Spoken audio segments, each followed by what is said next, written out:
Hello, every folks, and welcome! Let's discuss some Cressida recruitment. So, a couple of quick things. Technically speaking, this is more or less a second take on doing this, because in the process of doing it the first time, it became about a 3-hour-long video, at which point apparently the thing failed to save so hard that it killed my computer. So, here we are on a way lower budget computer, and let's attempt to make this happen here. So, we're basically just going to be covering how to handle the final fight, the one that gives a lot of people trouble. To handle the stuff up to here, let's go ahead and break it down real quick. First of all, right after Sherry is when you should be starting this particular side quest.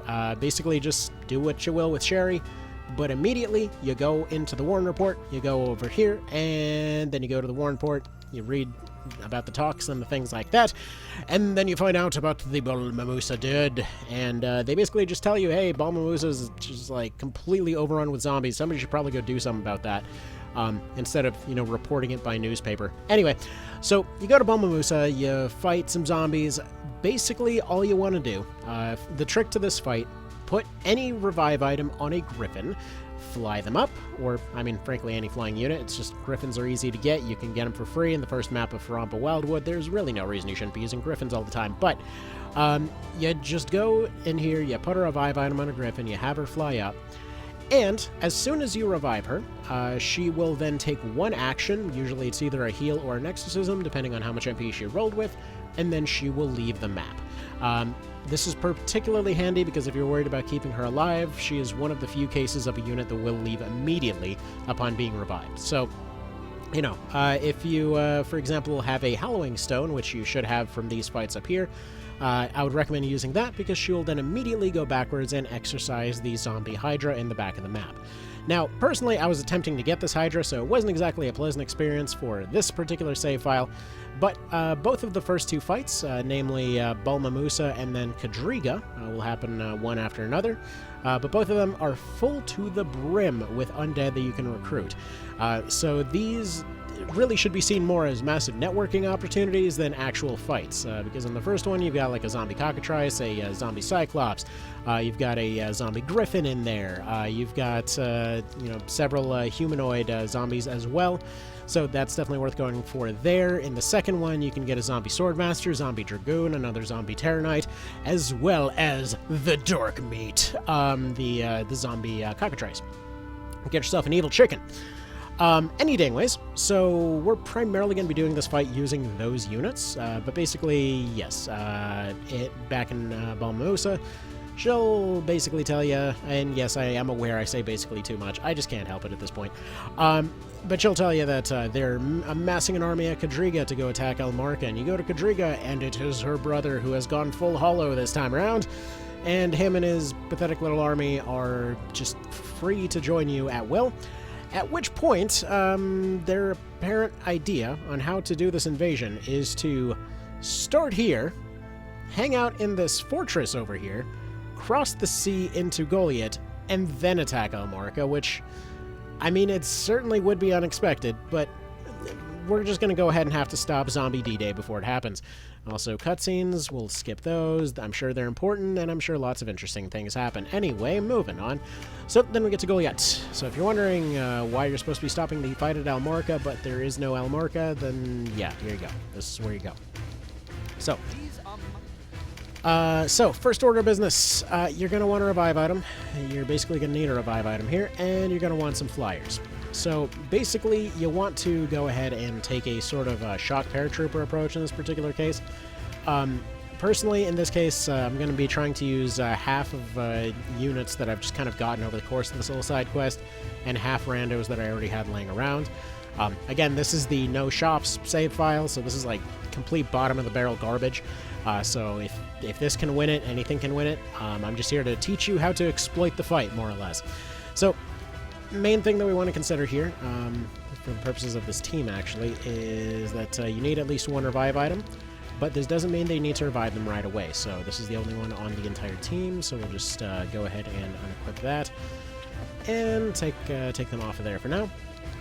So what I would recommend, pick up one of those zombie flyers from the previous bit there, and go ahead and give them the item here. Additionally, if you happen to pick up one of the evil flyers, give them the Bloom Orb. They can go ahead and you will have gotten this pretty reasonably close to here, but this will give them a small bonus for being used in their hands, or claws in this case. But what we want to do is essentially claim part of the map before it's really a problem. So that's essentially what we're trying to set up here. Now we're going to give some healing items to our zombie Grift, as well as a Dust Orb. Which actually, do we want to give them the Dust Orb? We're gonna give that to somebody else. We're going to use the Overripe Fruit, and then we're also going to use a Magic Leaf to maybe speed up their ability to spam things later. And then also we'll use this Dust Orb. Now I don't believe we can make him Earth. Can we? We do have. Okay, let's take a look at this map, see if an Earth Griff would actually help us out much. So, looking at this map, it is a bit of a situation, because this fight is actually unique in the entire game for the level of ridiculous that it actually tries to pull on you. So for one thing, you're immediately outnumbered, you are surrounded, they do have the advantage. Now, that part, those are just more things to add to the checklist. None of those things by themselves are as bad as they seem, but you have 3 bosses in this fight. It starts off as a kill-all leaders fight, but what it really is a kill-all units fight. But if you try to kill all the units first, the bosses will respawn them. If you try to kill only the bosses, then you might get overwhelmed by the other units. It's really friggin' devious, but anyway. Let's go ahead and take a look at our options here. So we see some zombie humanoids. We know that based on previous information, we can recruit those using Recruit. So we already have 4 potential friends over here, but unlike previous maps, they've gone ahead and covered their weaknesses by deploying a lot of blues up here up top, which cannot be recruited. Additionally, we have 2 bosses over here in the form of Vice and Hector. By the way, if anyone was curious from the PSP version, they did answer one question that almost nobody asked, which was, are those things actually veils, or are they just so goth that it's permanently foggy wherever they are? And no, they are in fact veils.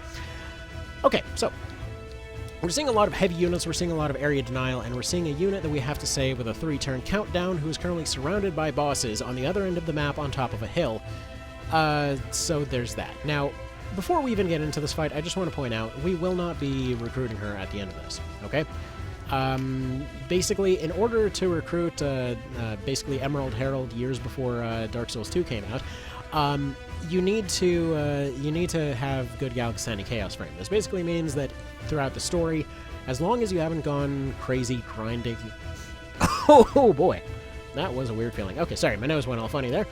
But as long as you haven't gone out of your way to, you know, piss off the Galgastani, you probably should have just enough points to get her. You need at least 50 Chaos Frame with the Galgastani. Now, if you've making or makes choice, wow, man, this cold does wonders for your brain. If you made choices that are not directly opposed to them up to this point, then you should see a situation where you're going to wind up with like 55 to 60 with your Chaos Frame for Galgastan. Now, I've been completely not paying attention to this whatsoever up to this point, but we are going to do the fight anyway. She will not join at the end of this fight, is again the point I'm trying to get across. If you are looking to avoid burning away your Chaos Frame, make sure that any Galgastani units on your team are not fighting other Galgastani units. So, for example, if we look over here, we see Wallister. This one's Galgastani. Basically, if you want to wind up with a situation where you don't piss off the Galgastani, don't use Galgastani in your army. But I've used a lot of them. I've had them fight other Galgastani up to this point. I mean, Expired Chicken is a bit of an unknown here, but yeah, like for example, Barricade has been one of my main units on this team. He's a Galgastani, and more than likely he alone could have pushed us underneath that limit, because he's very upset at having to kill the other Galgastani. Anyway, just so you're aware, that is a mechanic, that is a thing, that is what is going on there. So if you want to improve that, basically what you would do is you would go ahead and send out your Galgastani units naked and do what's known as a death march. Basically, you take all their stuff off, you send them out, they die, and it has to be specifically by enemy hands there. Make sure to not give them counterattacking options, which if you take off all their gear, it should do that just fine.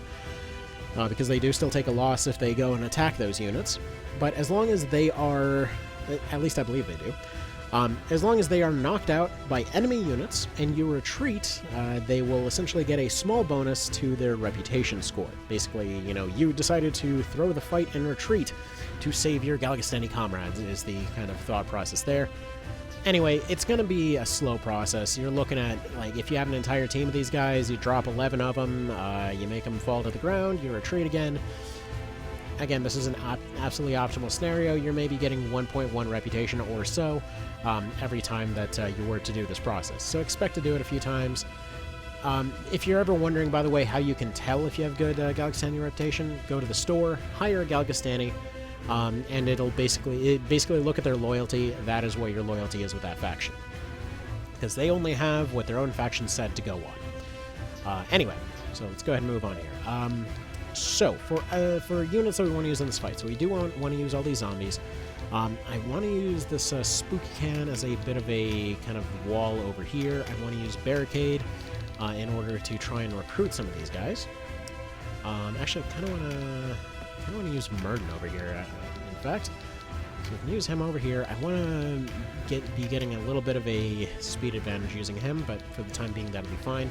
Now, there's going to be some annoying bosses down south, so we're going to actually have a team of Hungry Snack and Murden, who are going to be holding off that bottom bit. Or are we? Nah, I think better plan. Let's move Murden over here to recruit these three. Let's put Barricade down there to better hold that line. And we're going to want some other supports. So we're going to want to have a couple of clerics, because there are a lot of undead here. Don't forget to give them exorcism. By no means is this any kind of personal story that has ever come up before. Don't worry about it. So, exorcism, pretty handy in this particular case. Actually, in the original video there, had gotten through the whole thing without exorcism. Total fluke, but it happened. Alright, next up we're going to want Best Buy 1998. He is going to distract, and then we'll also want Expired Chicken to go do his whole thing here. And I think that'll do pretty okay. Maybe get rid of Spooky Can here in favor of this guy. As long as he doesn't have Siege. He better not have Siege. Siege, bad. Yeah, it's... Gotta say, Siege is definitely one of those, very, like, more likely to screw you over than actually help kind of, skills for sure. Okay, so that goes there. Probably give him something that's going to hit a little harder, maybe. Like maybe this hammer. So that one's 88. These claymores are also 88. This one weighs 8. This one also weighs 8. 34 to swing, and 34 to swing. I'm sure there's a difference somewhere. But he also has poison on his swords, so I guess whatever, let's save him as that. Okay. So, he's going to be here to guarantee hits being hit. Do we really need that? Maybe not so much. Maybe instead we get our Surfer Vet in here. We see about giving him lots of boosts. He doesn't need the Tames, though, but he probably does want the Lobber. Let's see about maybe getting a little bit of health on him, just for good measure. I don't think we'll need Xenowines. Plume, maybe. Grog, yes, because they've got some units that can scare. Zoliadrot probably could use a rock, but that'll do just fine. And Magic Leaf and a heal, I think. That should do. Okay. And actually, for maybe instead of Constitution, we'll give him his bows back. He's got a little bit of skill for it. It'll be fine. Okay, that sounds good to me. So, yeah, let's go ahead and do this thing. Because this fight is a long and complicated one, and also... I keep looking over at the old computer here, trying to figure out what on earth was wrong with it, because I thought it was a registry issue. I thought that would solve all of these problems. Yes, yes, Cressida got shanked. Let's move on here. Like, oh, well and good. She's over here dying. I'm over here trying to talk about computers, dang it. But no, so I recently had updated a bunch of stuff on this thing, so I was thinking, like, maybe I got some dead parts or something, but honestly, I don't know at this point. Okay, so here's what do. So what you want to do is to try to clear this first lane here as quickly as possible. So what we're going to do is charge ahead. And we're going to start throwing some rocks and items and other things here. So, oh, I forgot to change Ripple to a different element, but that's fine. Whatever. So what we do here is we just go ahead and throw out a bunch of attacks to delay them as much as possible. Basically, this will just set 2 of the leaders up for getting killed off later, but for the time being, it'll work pretty well. We're going to throw rocks. We're just going to kind of move around, do whatever we can here, in order to try to get these 2 leaders gone as quick as possible. Again, they have no recovery, so this is definitely the way they want to be proceeding about this. It's actually worth noting, if you want to get some additional cards on your way over here, break these crates. So if you need any additional items, those crates are right there to help you out. Just end up getting a few extra items along the way. But when you get here, do not attempt to recruit Cressida, or do not attempt to get Cressida on her feet right away. Don't try to get her up until you're absolutely, positively certain that you will be able to do something to support her in this particular situation. Because unfortunately, she is rather, well, she's very flimsy, for one, but also has a tendency to be highly aggressive. So more or less what we want to do is that we want to make sure that she can stay safe, you know, before she ends up winding up dead. So her double moms over there are not going to be too much of a problem. As you can see, they're already mostly down, but if you were to only go after Nibith, he would then turn around and say, wait a minute, you know, you have to take them out instead, and then you take them out, and then it's like, no, you got to take out all the zombies instead. It's just a whole song and dance with this map. It goes on and on and on and on, and you really should expect to be here for the long haul. So, to that end, this is actually why we're going for these recruit strats over here, because quite frankly, they can spawn more units and whatever else, but as long as you have more on your team, it will always help. You know, it really does not hurt to have more people on your team. And for some reason, despite being rotting, you know, flesh heaps, they are still counted as people, so, you know, there's that. So we'll go ahead and do that. Again, try to recruit all of them to our side as best we can. We decided not to use a Terror Knight in this particular case, just because, quite frankly, it would make them unrecruitable. As far as the 2 bosses up there, by the way, honestly, don't even worry about it. They're not even a threat. Realistically, they're there for shock value. They got nothing. They've got absolutely nothing going on. Like, on paper, their whole deal is supposed to be that they're very, you know, high damage, threatening boss units and whatever else, but they also can only attack 1 tile away. Vice is running dual swords instead of dual knives, so he doesn't even have his heart crusher or anything like that. Basically, unless you're right next to them, they are a total non-issue. So unless you decide to give them some way to get to you, it should be no problem. Alright, so, you know, barricade over here. He's going to verify that he's got his recruit ready to go. And we'll go for that right there. On the other hand, we're going to have Murden circling around the side. And he is going to attempt to make friends of the other 3 because his movement speed is a little bit faster. So, one quick pause. So earlier, you might have been wondering when I said to not bother getting Cressida up right away. So the main logic behind this whole thing is that we want to make sure that we get her up at the latest possible opportunity.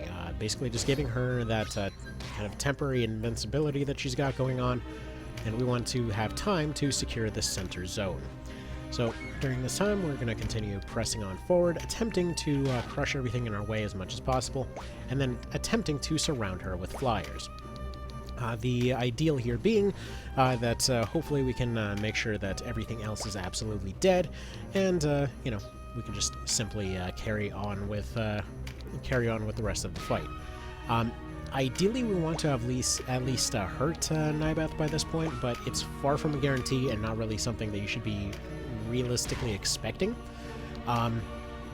He's one of those units that's not exactly tough, but he is something that you should be kind of wary of taking a few hits from. This is partially the reason why our forward units are zombie units, that he will hopefully be targeting somebody that he can kind of focus down a KO on, but we don't have to worry about as much.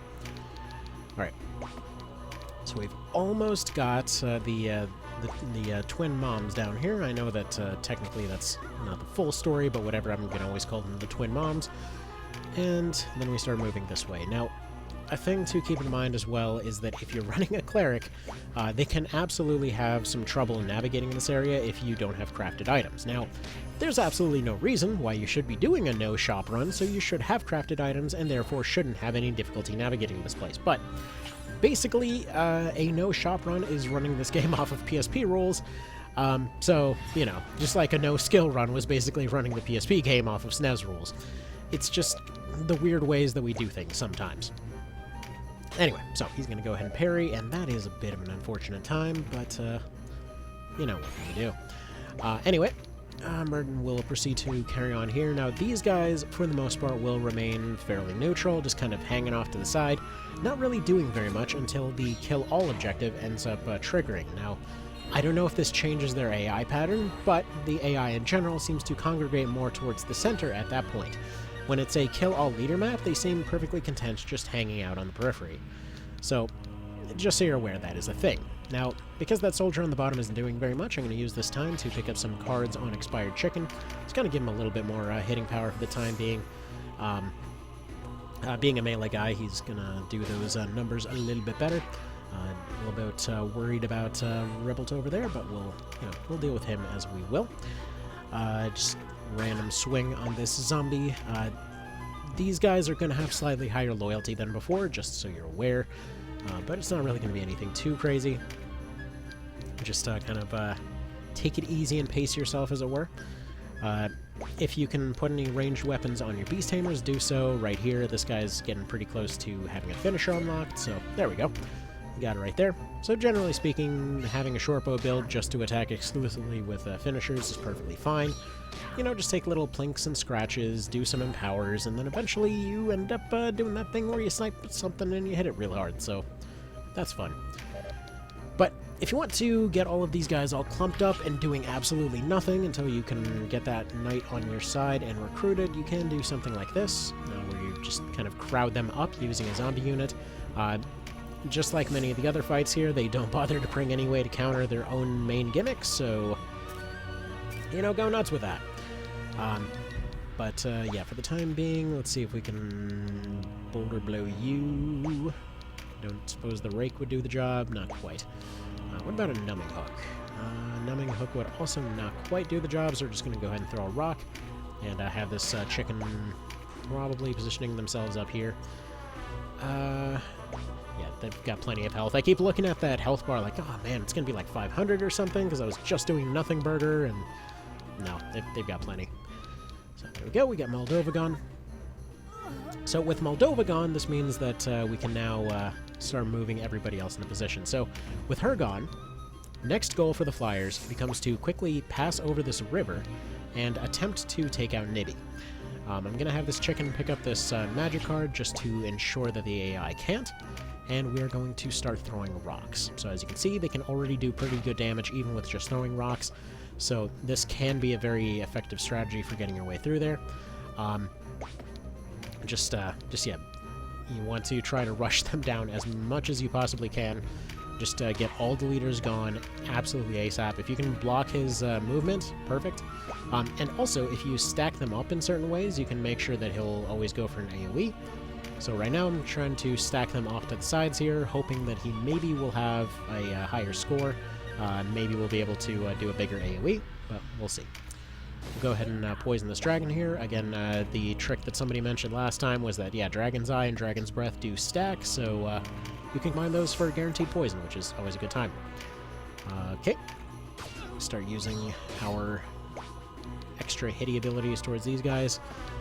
Not really too much to say there. He slaps the guy, he didn't recruit him. That's fine. There's a lot of different elements showing up on this map, primarily ice, but really any units that you end up taking down, he'll just end up replacing. So the main priority should, as always, be just gaining control of the map, so bear that in mind. But gaining the center of the map here, again, is going to be the biggest deal. It's not insanely difficult to achieve. It's just the left side is less of a threat than it seems like. Like right now, I'm really over-dedicating to it, because every time they're attacking, they're pushing somebody else forward. So right now, they've possibly created a situation where I might be able to move that octopus up and completely lock away most of that left flank. Well, actually, even where he is right now, they're completely locked away. I could move that... I could basically never move that octopus, and they could never touch anybody. It's really that simple. But anyway, for the time being, we're going to move Expired Chicken over this way, probably drop an Ice Blast over in this direction. Just give him a little bit more of a little plink here, and maybe he'll end up moving forward. Hopefully we get those guys recruited, and it'll give us something else to play with. But we want to kind of guarantee that the chicken is hopefully not getting crit out before we can rescue Cressida. But we want to try and guarantee that we get her up on her feet before long here. So there we go. Punch this ghost. Let's see. She's currently doing a pretty solid job of melting away, so hopefully our recruit odds are not 0 at this point. So 12, that'll do. No luck this time, but maybe next time. You just keep on shooting at something or other, I guess. Just keep training on your bows. Alright. He's got Aqua Veil, which means that now he has Poison Rain, and while the odds are low of poison, if you can get poison on these guys, it'll save you a bunch of time later. They are all very, very durable, so... like, reasonably speaking, even though they can't recover, it just takes absolutely frickin' ages to get anywhere with this. The kind of final phase of this fight is just a pain in the neck of the highest order. So, the more you can do with that, the better. So, there we go. Start bullying him with that. Let's see if Death Cluck can maybe remove some more stuff out of play here. Because, yeah, once they end up getting dash, they can basically move anywhere. It's pretty great.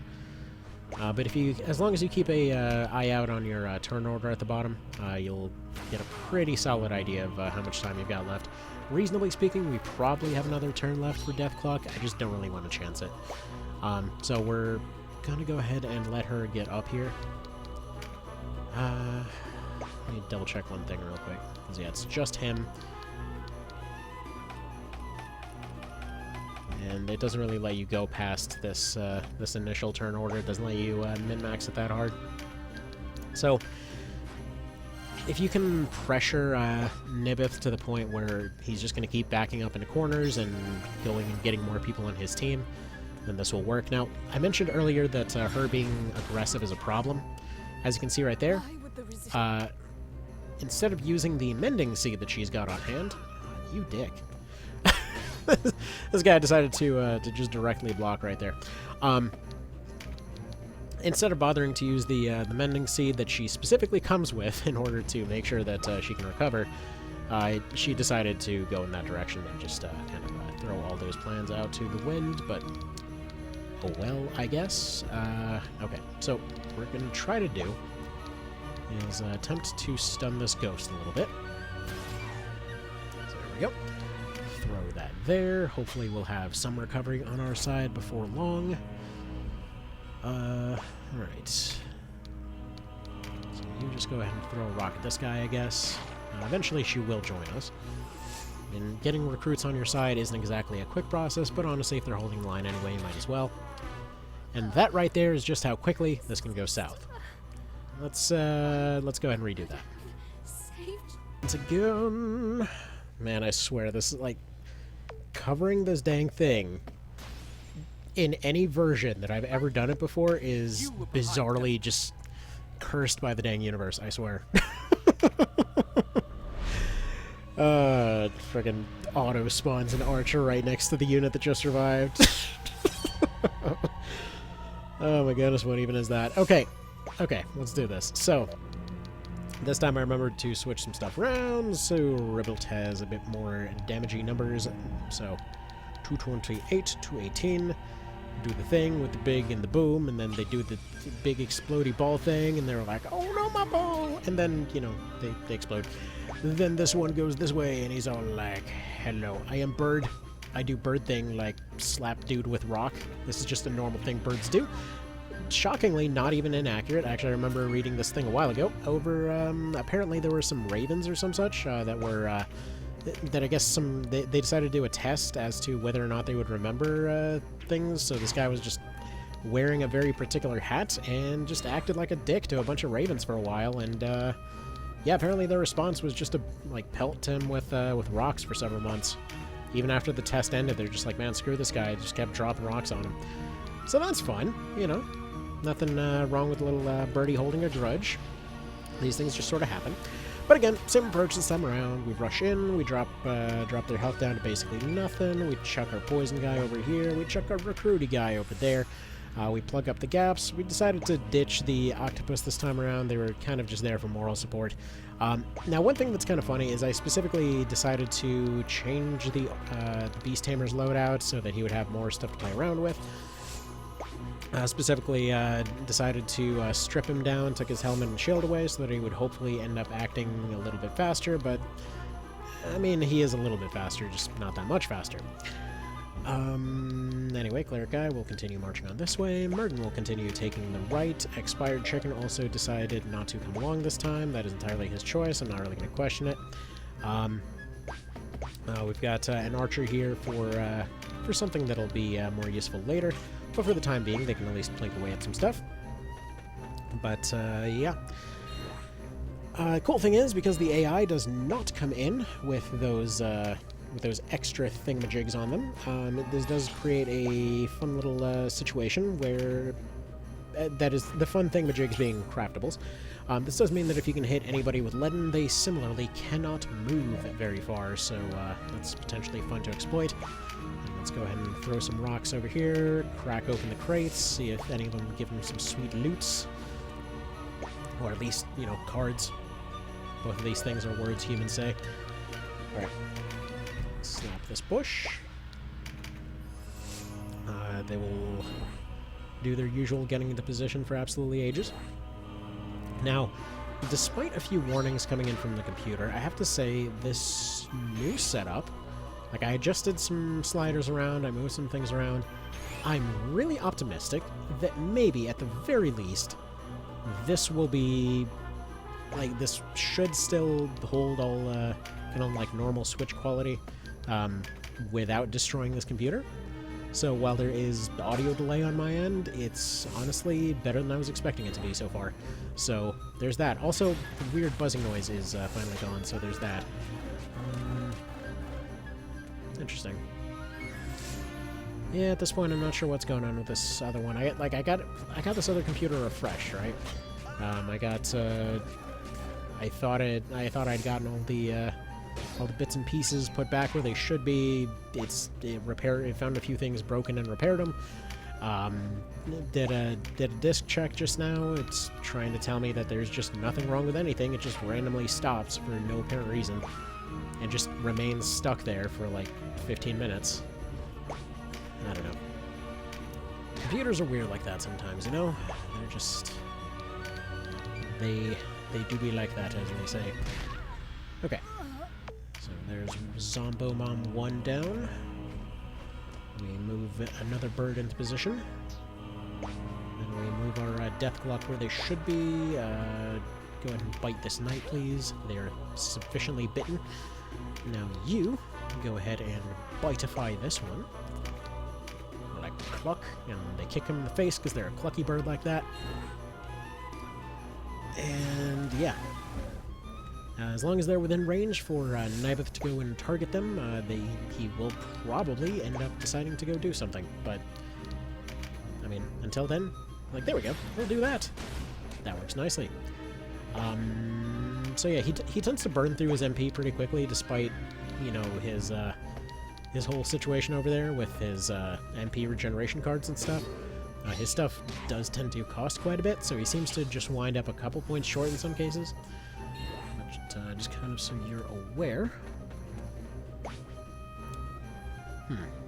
Yeah, I was really hoping that I'd finally figured out this problem with the computer.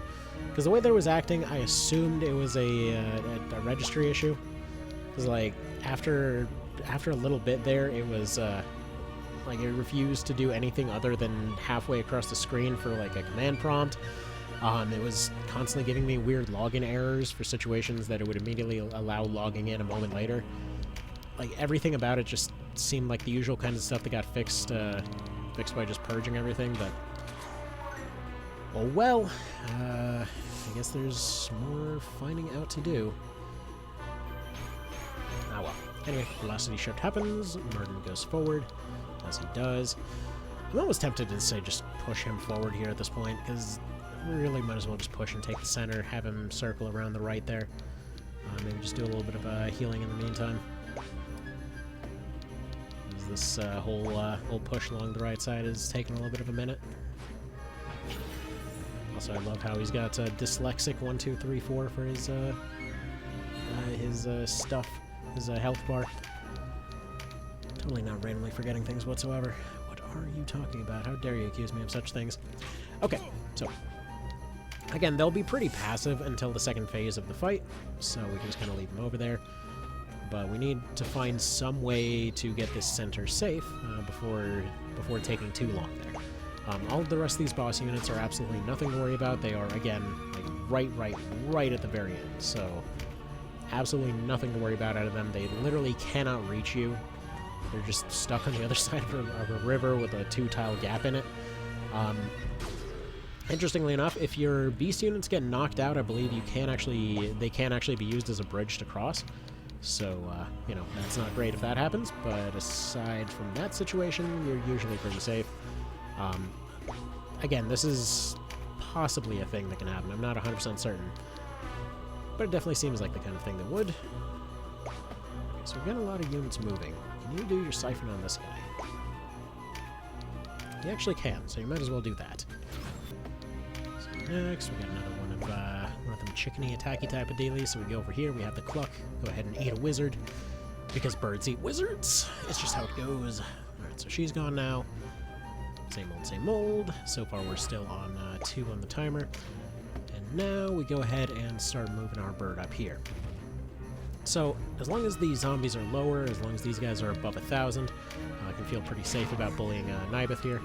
He's really got the most sniping potential of everyone here, so just kind of bear that in mind. Also, having your other bird kind of across the way here with your healing item, definitely a good way to go. Potentially might land a stun on him. But really, you just want to make sure that you always have the option to go back if you really need to. But okay, for the time being, you've got some really weird movement options.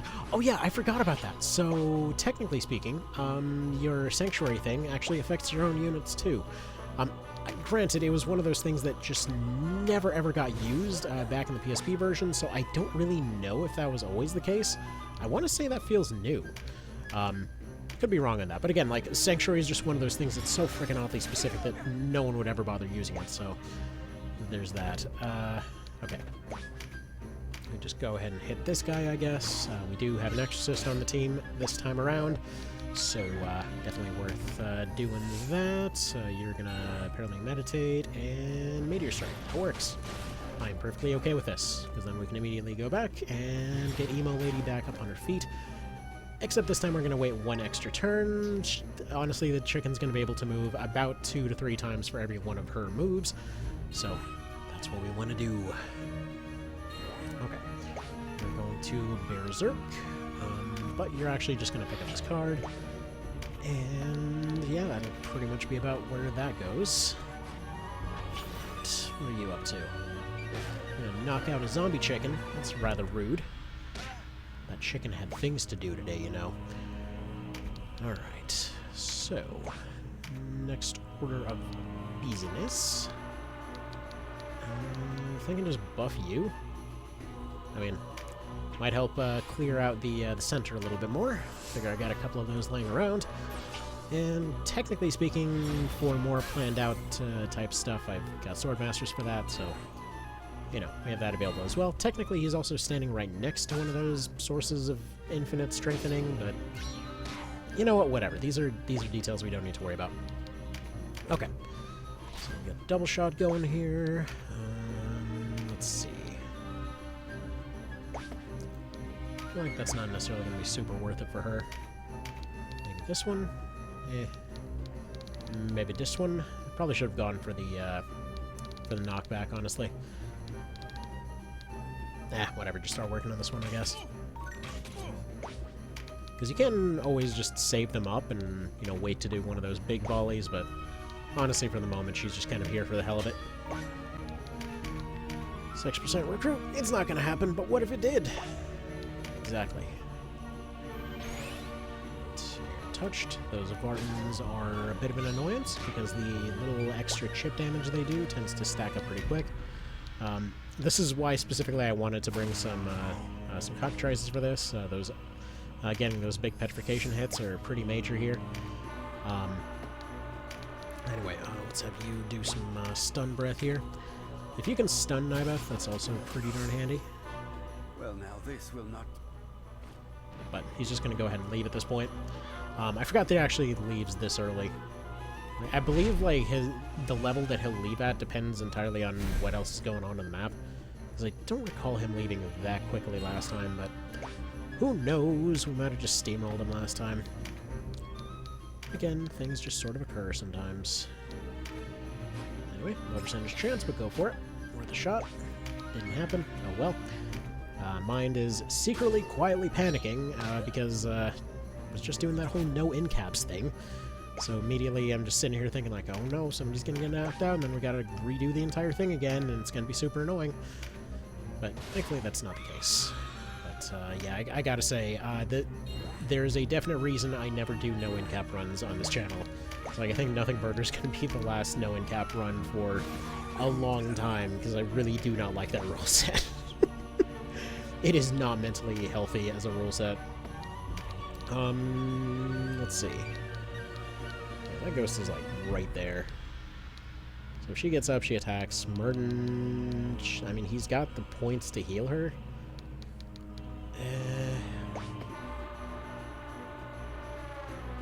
I mean, I can see his other turn coming up.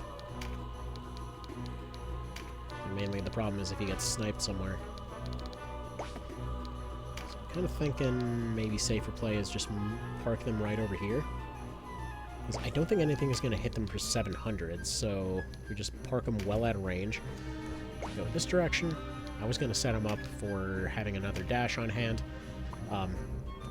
But basically by doing that, we can let them stay on the ground a little while longer. Oh, shoot. Kicking stuff off my desk again. I really probably should do that less often. Alright, let's see. We're gonna rapid strike at this point. Push you this way, I guess. It's not like you've really been doing much else this entire time. Alright. We've got our other chicken coming up pretty soonish. In fact, I think we might have them coming up very soon. Okay.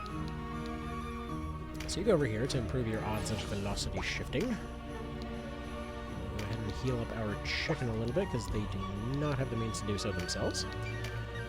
Just a little bit of a little tap up for the moment.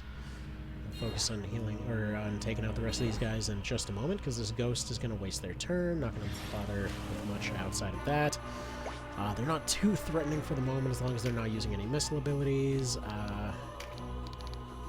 Let's see, you should probably go heal up this one. And then probably end up patching you up a little bit down the road. There we go.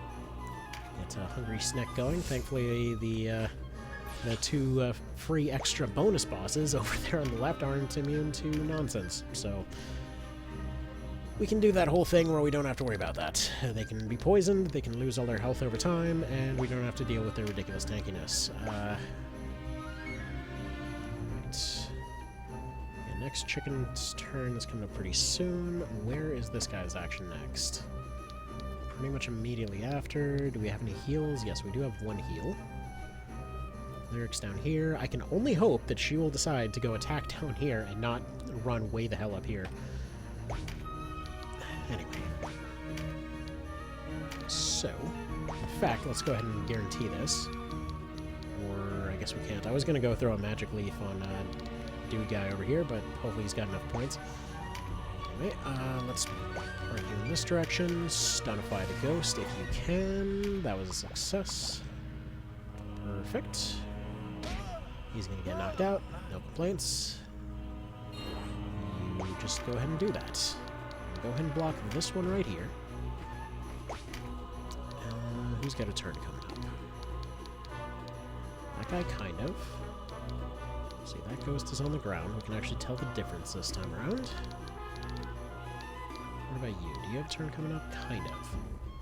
It's like relatively soonish. I don't feel like throwing a rock at him would necessarily do anything.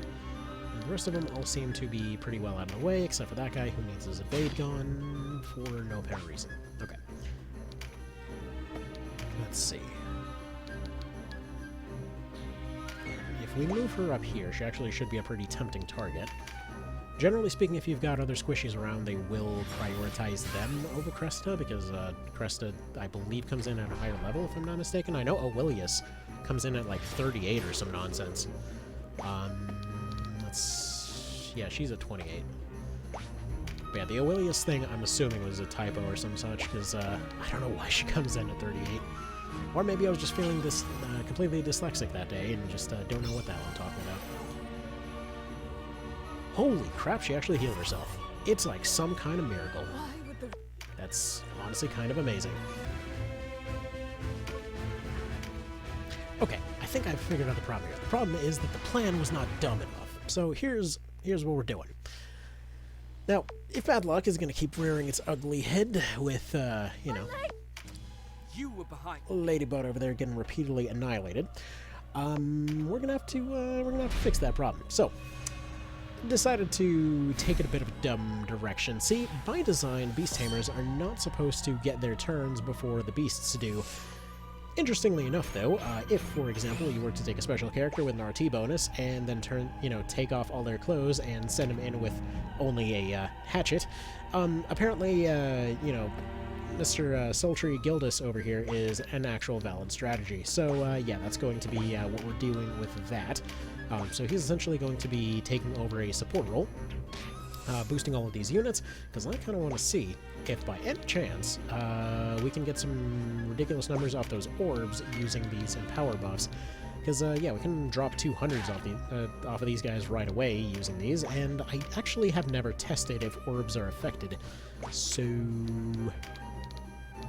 I mean, they don't really seem to be, but it's a slight improvement. I'll take it. I mean, no, they still have the empower. Good. Okay, so yeah, we're actually pretty okay here. We should see one of these gone before we ever even get close. So good. It's going to be only a slight improvement, but it's realistically all we need. Now, why would a slight improvement help? Basically, it gets us there one turn sooner.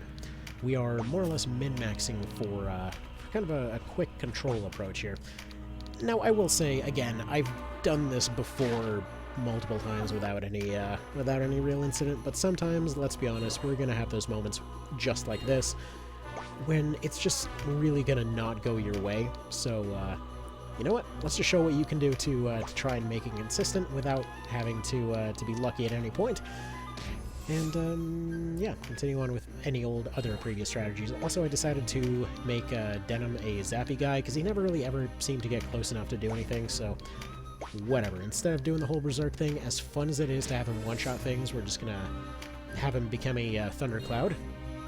Additionally, I'm sending in the Swordmaster pretty much completely naked in order to make her a tempting target as well. Undead, clearly known for being selective about their butts, so we have that there. And yeah, same old thing of attempting to block off this left flank entirely, rush through, take out 2 leaders, take out a third, control the center, hopefully exercise by the time they get there, and that'll be the end of that. So now, due to time shenanigans, if this ends up running a little bit long, I may have to call it time at the time that we actually gain full control of the map, but this is mostly just to show the kinds of things that you can do on this map, so, there's that. Anyway, carrying on. Alright, so, you continue controlling over here. You need to probably attempt to get this guy on our team. Just go ahead and prioritize that right away. Yeah, I'm really getting used to doing this little kind of lightweight setup here. I'm actually kind of starting to like it. If the quality is not awful, I'm honestly thinking to just kind of keep this little guy in service. Even if I do manage to get the other one up and running again. Like, it just feels good. I don't know if I'm crazy for this, but as far as tech and things go, I've never really been one for, having ridiculous amounts of performance or whatever else, being able to take completely budget things and make them do incredible stuff, that's the good stuff. So, we'll see. We'll see. Alright. So, go ahead and... do I want you to pick up this Fizz card? I think so, because honestly, Gildas is probably going to be an absolute beast, even with just that hand axe to his name. She is going to be here for buffs and debuffs and that kind of thing. I forget if I ended up putting the strengthening sorty thing on her, but if not, we'll get to it later. Of course the ghost parried. Why wouldn't the ghost parry? And Skelly just took our Empower, unfortunately. I'm just going to throw that at Cassandra. And over there, you go make friends. 220 is a good number, but it could be better. And let's make it better. There we go. And next video I'm planning to do on all of this stuff. I mean, like, I was hoping to hopefully get everything fully set up today, but hey, if it's not going to happen, it's not going to happen. But the next one that I wanted to do was kind of covering all of the interesting, kind of subtle changes they made for this remake. Because, I mean, I see a whole lot of comments still coming up calling this, you know, just a very bare-bones remake, and like, that's a long-timer. There's so many little changes that they made, and honestly, yeah, a lot of stuff does seem weird at first, but I've really come to appreciate a lot of this stuff. Because a lot of it definitely comes from a good place. I mean, not the least of which, like for example, right here, for anyone that has experienced the utter chaos of the original version, let's just say that the original version of this fight, this whole rushing the center strategy, required a lot of extra prep. Like, it wasn't just storming the place and attempting to kind of strategy your way through it. In some cases, you had to bring along a lot of very specific counters to a lot of very specific debuffs, and God forbid you forgot to put Stoneproof on any of your flyers that you were sending forward, because they're not coming back. They're basically just going to be perma-petrified, and then all of a sudden you can't even get to the front to even bother doing anything else. It was a real situation. I mean, there's a reason that a lot of folks ask for a guide on that one. Like, the strategy is fundamentally not that different, but it's a lot less frustrating. And as much as, you know, yeah, countering debuffs and whatever else is a cool thing, I can definitely understand why they went this way with it this time around, because really it does improve the flow of the game quite a bit.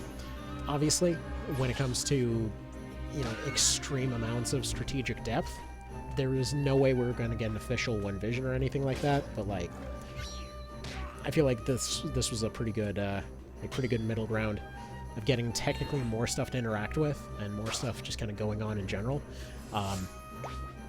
Even if some of it was a bit more automated than before. But anyway, let's see. Can we get this lady potentially moving up here? Yes. What all she's gonna have is access to Harvest Dance, which we don't quite need yet. Right. We need to get that lady cornered, I think. Don't need to get any reviving going yet, but it is time to start bullying a wizard, as you do. There you go, Shock Rock at Wizard. Death Cluck says hello. Alright, Numbing Hook is not going to do very much, but this rock to the face might. Bam. It's also very satisfying to do it this way. It just feels good, you know? What is your solution to this strategic conundrum? I throw a rock, thing does not live anymore. Problem solved. Alright. I'm thinking maybe just take a second to have Dark Meat eat this leaf. And from there, maybe have Mally fly over here. And actually no, probably before doing that, why not just do a wind shot, because this is exactly what he has a wind shot for. Like these situations where you can hit a ton of them at once. So probably right there would be ideal. It's not perfect, but it will somewhat clear the way. Or at least it'll clear away that evade there. Could be a lot better. There we go. One big swing, but he got knocked back, so he can't quite do the recruit yet. Nice. Unfortunately, no MP cards showing up for Denim here. It's really what I was hoping for. But whatever, he's gonna go use this little pretending it's a short sword from KOL thing. Yeah, life force definitely hurts. And it's funny because a lot of the strategy comes kind of comes down to making sure that we get Nibeth down before his daughter is raised. Kind of creating that whole situation where you can control the fight a little bit better. There's less snipe potential, and yet every time there's still managed to be a way to have snipes. So that's fine. You know, details will happen, I suppose. Alright. Got a Mistral on you, that sounds pretty good. Slap. And silenced, and good. Move over here, and while it'll take Denim absolutely ages to actually do his zappy thing, I mean, he'll eventually be pretty strong at it. It's just a matter of it'll take half an hour to get there.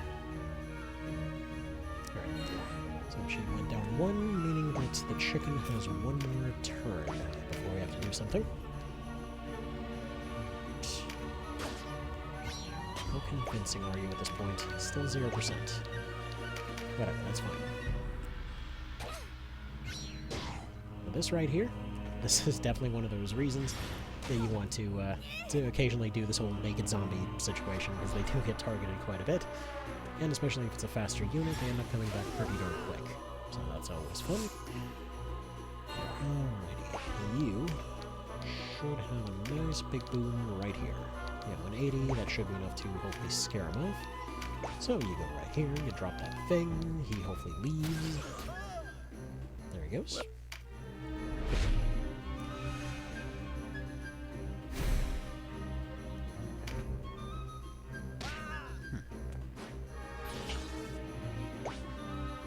Okay. This thing, do the talking, 1%. I will try it every dang time until it works, dang it. Every dang time. Alright. Got 1 action before you're needed again.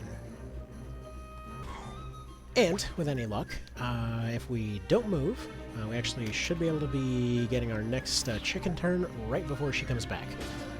So that'll be fine. Rebel's looking a little bit iffy over there. This is still acceptable. Alright, next up, more Petrobreath. Actually, we don't even need it over here, because Nibby's already out of the game, so let's go ahead and drop more Petro over here, get these 2 down, kind of clear the way for everybody else to march on forward. Get the center secure. Like, it's really dealing with the center and getting these stupid Vartans dealt with that ends up becoming more and more of a problem. By the way, something that might not have been considered before, if you have an overripe fruit, another thing, like, you'll end up getting a few of these over the course of the story. I think you can craft them. But basically, zombies can also heal themselves very effectively with this. So you can basically heal zombies, you can heal your own units, and you can sacrifice a zombie to heal others nearby. It's a very effective strategy. Just so you're aware, it 100% works. So yeah. Wait, can she teleport? Or was that just the game being weird? No, she can't warp. That would have been neat. Okay. Poisonify. There we go. Finally. That took me freaking ages. But eventually I'm hoping that we can just start focusing on healing Hungry Snack, because the eventual idea is you recruit that one knight. You have your normal human knight healing the Hydra who keeps poisoning the units over there, basically dedicating 2 units to kind of dealing with 7. So it's a very effective thing there, but alright. Anyway, let's go ahead and get an exorcism going over here, get this one out of the way. There's not going to be any more units coming in, but we need to deal with any exorcisms that we can pretty much immediately. There's not really as much of a worry about getting overwhelmed in this one as some other ones, just due to the situation in general over here. I mean, you basically have a lot more room to work around with all of these blues here. I mean, you couldn't roll that 4th one? Fine. But yeah, so since we have 2 dealing with 7, we also have 1 attempting to deal with... Well, we technically have 2 attempting to deal with, like, 4 over here. It'll eventually end up doing something, it's just for the time being, it's not the greatest return in the world, but there we go, more Empowers coming in. And I'm hoping he now can deal with his Varden. There we go. So yeah, if you have, if you've got Gildas on your team, nothing wrong with sending him in naked, apparently. And hopefully that buzzing isn't coming through here. Unfortunately, it is so dang cold, I had to turn on the dang heater, and it is a bit of a buzzy bastard, so there's that. Okay. Next thing, let's see. These are simple 90s, yeah, we might as well just do that. I'm probably going to get targeted by something later. I'm not that worried about that situation in particular. We're almost completely safe to get her up on her feet. Just not quite there yet. Alright. Now we do a rending. Good. Still no chance to recruit, but eventually he'll get there. It's actually especially funny having zombies recruit other zombies, because they'll eventually just, even if they lose the fight, they can just come back and keep attempting it. It's like just some horrific nightmare version of the annoying fan from frickin' Oblivion. Alright. You're up on your feet, and now probably move you over here, collect this card, and see about taking out that archer.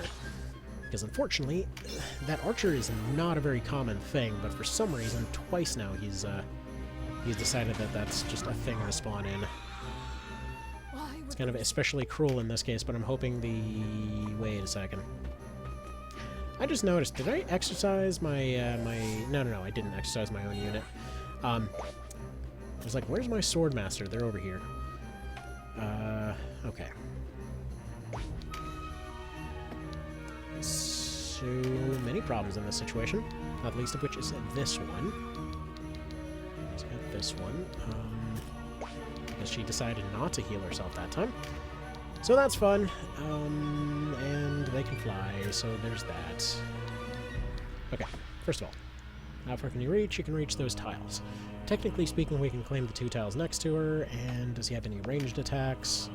He just has his axe. Okay, so... Also, he's lead-proof. Irritating, but whatever. There we go, smack him away. Can he even reach her now? Yes, he still can, but... Let's go ahead and take those tiles. And there we go. Immediate situation is handled. As long as this other immediate situation... Oh, for hell. Okay. See if you can roll a stun, I guess. Unless you also have a heal, maybe? Luckily, the first time around, which was basically just have them go and attack the wizards directly, use the orbs more on the Nibith side of things, and or to clear out the center, depending on kind of what the situation dictates. And then essentially using a ninja and expired chicken to kind of draw aggro and deal with flanky type situations, while hopefully doing some other stuff in the meantime. Really, the only optimization that happened here since last time was that, or rather, since I attempted it the first time, or succeeded the first time rather, was that Gildas is the vet instead of the other ones. So, either way. So, same old thing, throw a rocket, Moribaba, collect this thing to get Fizz up, and then attempt to charge in more later. Move over here to pick up this thingy. Also, probably wouldn't be the worst time for a nuke, because I also would get these other ones in the crossfire, so might as well do that. Because again, clearing out the center plateau is definitely the priority. It's just a bit of a shame that it takes quite a bit of doing to actually achieve. Alright, let's see if you can still manage to make this throw from this distance. I feel like you should be able to. Yeah, they just can. Didn't get the knockback that time, but it'll do just fine. Because now, hopefully, we got Mr. Dude Guy Fulkert, who is unable to do anything. Nice. Great job. This is why we have you here. No, he's just here to kind of snipe some things if he can, so just do that. Good enough. Alright. Yeah, it would have been good to finish her off there, but technically speaking, he does still have the nuke, and that would look pretty good right there, so... Make that happen, collect a card. Completely destroy the budget processor of this computer. Of course, I'm then staring over at the other computer that I'm desperately hoping one of these scans will somehow discover back into existence. I'm doing a DISM check right now. It's been stuck on 20% for like an hour. Oh well. One of these days. One of these days, I'm hopeful. I'm hopeful it'll happen. Right. All of his MP, basically, to go hurt that guy slightly.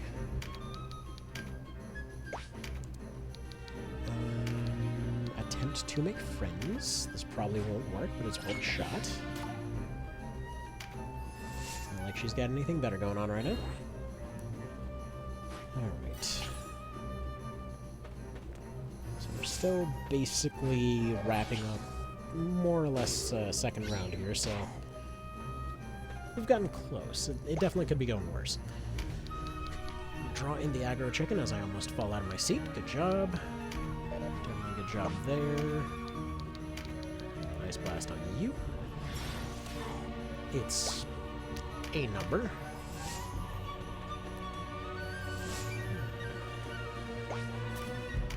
And I forgot to turn Denim back into a lightning cloud, so he's just gonna run up and punch things again. Oh well. Oh well. And we're basically throwing out the plan for the bottom line recruiter situation here. You may notice no Murden this time around. Basically just going to have Barricade handling that whole job. Like, it's fine enough, but really I guess we only need one guy trying to make this dumb plan happen. But I'm pretty sure I completely forgot to bring Murden entirely, so that's also a thing. Okay, so probably don't do that. You just go ahead and wait. Riblets can go ahead and collect another card.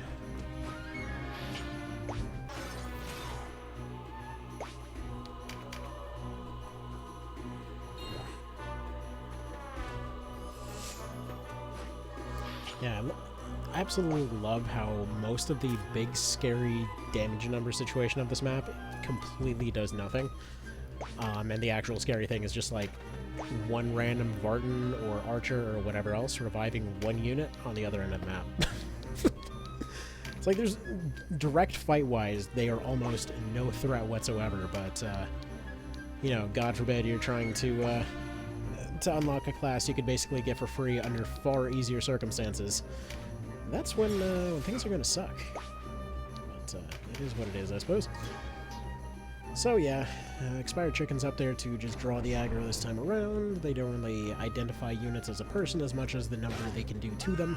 So if we can have somebody doing that, that would be fantastic. Now we have both empowered and double-stacked Griffs over here that are going to be going and introducing Nibbeth to the blunt side of a stone, namely the entire thing to his face. So there we go. Should only take a couple of those, and then he's all good and out of here. At which point, we can probably go ahead and use a... Ooh. Actually, forget throwing that. Boom. That looks pretty good there.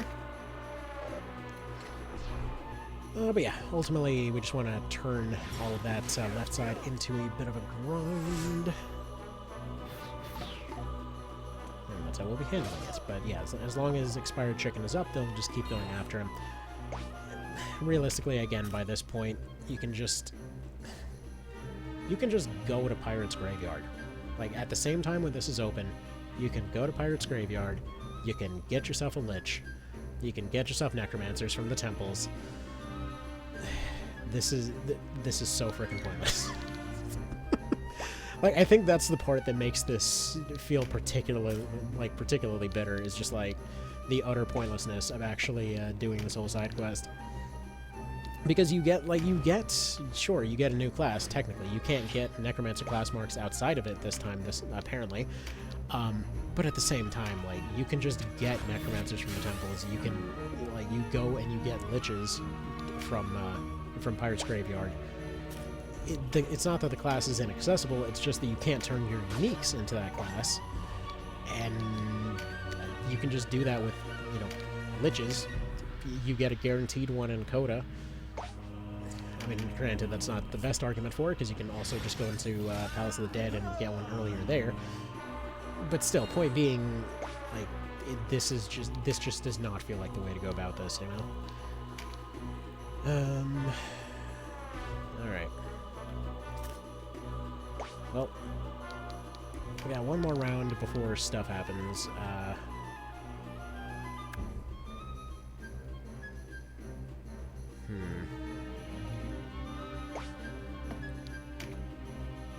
thinking we move you slightly this way so that you don't get missiled. And bait out the AoE.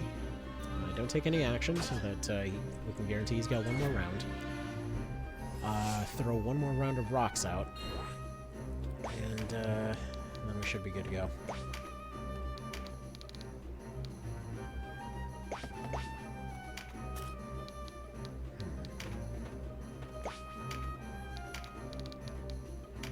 And also just do that. Of course he would. Alright. Such is life, such is life.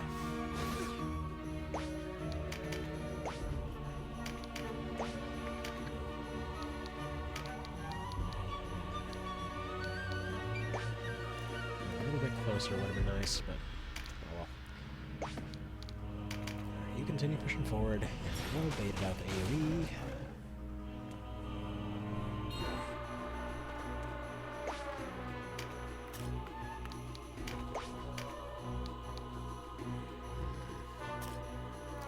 Unfortunate. I mean, 2%. It's not 0.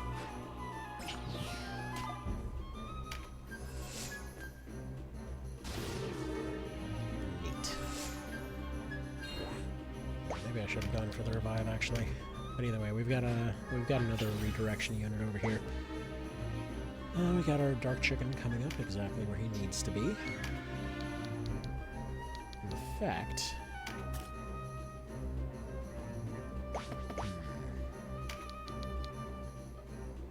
I mean, nothing wrong with a little mass mind control, I suppose. This basically is near guaranteed to hit, so. And apparently it's going to completely whiff. Nice. Anyway. Boom. Now he's gone. Well, enough. This gets us one step closer. So now we just finish up everything that's left. So now we get over here, you go over this way, you pick up... Actually, you don't pick up anything. You go and attempt to punch this guy out of existence. Because apparently, he's going to go ahead and parry things. There we go. At least he's stunned. Because the other guy, you would have been able to probably finish him. Death Cluck is going to go for probably the boom over here. As much as it's not the ideal option, because we're hitting our own dude in the process. There's at least a chance to get some of them out of the picture. There we go. At least one down. Now, there used to be a trick, and it's not really used to be as much as it's just less emphasis on it now. But basically, the way to go back in the PSP version was you would petrify her, and at that point, she would just not be a target for anyone anymore. She would basically just completely de-aggro everything because it would give you a really high defense threshold. This time around, it still technically does that. It's just that the defense is not enough. Alright, so we'll see if this is good enough this point around. It's like, have we managed to actually create a situation where we can actually get a chance to move? There we go. That should do the trick. Good, you go over here. Their ghost is going to come back any second now, but honestly it shouldn't be too much of a problem. There we go, you block this one from moving. And in fact, if you can lob her, that would be even greater. There we go. this is how the setup is supposed to work. And now that left side is entirely not a threat. We have a bunch of other places for the bargain to go to. All the other ones are completely out of the picture. That left side is functionally self-sustaining at this point, and I mean, we'll just do more of that. Worst case scenario, we have them back up to this line right here, where we then attempt to hold even further. Just going to go for one more recruit attempt on her before pulling him back. Most of the time by this point, this would have already rolled, but, you know, it is what it is. So, if it's not going well, you just pull them back, you find other ways to go about it. So now at this point, I would consider this situation stable. This guy is the only real threat to... Okay then. So... 7% to parry my ass. No. No, he's got 2. It's like 14%. Meanwhile, we've failed 18% so many times in a row now. No, this is... It's basically like... I forget what the term is. It's some kind of bias-based... It's not... It's like the opposite of survivorship bias, like failure bias or something. There's a term for it. I just can't remember it right now. But yeah. As soon as stuff starts going a little bit south here, you start pulling back, you start... hopefully having time to do exorcisms. Right here, I wanted to make sure that that guy was getting back up on his feet. Ease would have been a better choice here, but I don't have it on him at the moment. So right now I'm just trying to buy him a little bit more time. This is why Blood Siphon's a really good move on anyone that can have it, just because they can keep themselves going. Anyway, like if she can make it out of her first round, it does give you kind of means of control here. Just keep throwing rocks at that guy, except it's not going to do much good for us here. So that's fun. Okay, throw rocks at that guy instead. There we go. They do have pretty decent armor, so, you know, throwing rocks aren't necessarily going to penetrate that much. Now we do this... Well, I guess we don't. What do we do with you, then? Probably a whole lot of not very much. But either way, she's safe. She's just going to be sniping at this point. So once we clear out the stop section, we can just go ahead and call it good enough. Yeah. Like as soon as this guy's gone, like realistically, this is the last guy that needs to go before it can be considered completely safe.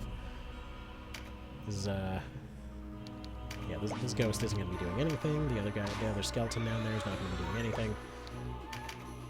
Eventually, we'll get our own bird guy back. She's going to start helping out.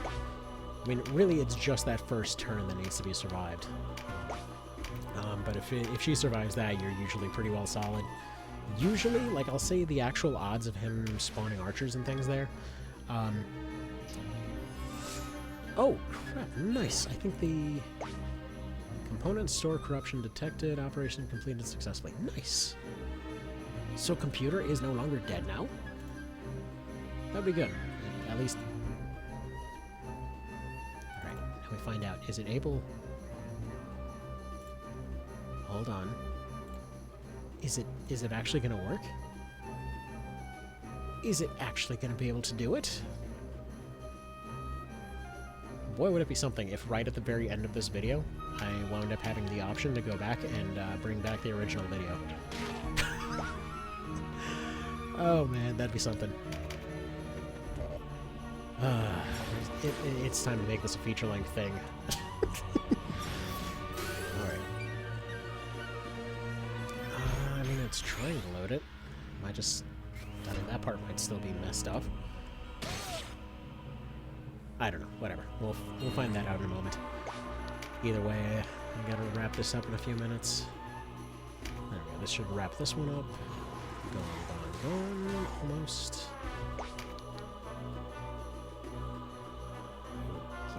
Okay, why did the computer turn off for that? Well, that's not concerning at all. Okay, whatever. Randomly shut off. We're gonna pretend that's fine. Why don't you... Yeah, I need you to recover, so why don't you go over this way?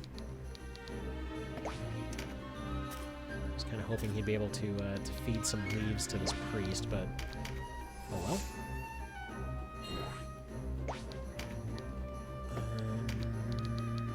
Do the old nummy hooky on you.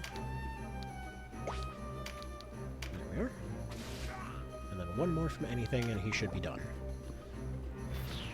So now, hopefully, he won't decide to... Okay. So that would be that problem sorted out. Yeah, we got a bunch of layers of defense in this place, or in the way now. So there's nothing more that they'll be able to do. So now we have the center completely secured. We have several flyers in all directions. We have several guards in all directions. The left side is entirely its own animal. And yeah, basically if we need to revive anybody we can, but realistically we should just focus on eliminating everything that's here. Left side is eventually going to go down to poison. So that's a thing too. This guy is about to get smushed in spectacular fashion, because you can't dodge these, or you can't parry these. You know what? I feel like I need to make a very particular meme. Alright. Anyway, so yeah. I would say this is pretty much secure at this point. There's not really anything else to be done there. I'm gonna see if I can wrap it up very quickly, because there's a couple minutes left. But I think it's pretty safe to say this is all well and done now. Definitely took a hot minute, that's for sure. Right, can you do anything? You can do that. Rock through. The expired chicken comes back. He's going to take over recruiting duties. Let his compatriot take a little bit of a nap there. Recover from all the absurd amounts of wounds he's been taking this entire time. Maybe drop one more vile wound on this guy. Or at least attempt to. And that is a pretty lame way to go. Managing to fail like 8 or 9 times on relatively decent odds in a row. Yep, there you go. She remembered her mending seed. Isn't that amazing? So at this point, yeah, and anytime they get their dashes, you send the undead ones forward, you let the other ones go backwards. Like, this is pretty self-explanatory at this point. You just mop up what's left. There's nothing left of this fight. Despite the fact that 2 of these guys are technically bosses, they're suckier versions. So for example, like with Hector, he's still reasonably tanky, but he's just a dude. He doesn't have any recovery. If we go over to Vice, aside from looking like the Joker, he came in with swords instead of knives, so no ranged stuff. You know, he's just kind of funky looking. So yeah. That'll be that then. And also the time is almost up for the recording thing anyway, so... Nice. We finally parried. It's amazing. Turns out we can do that.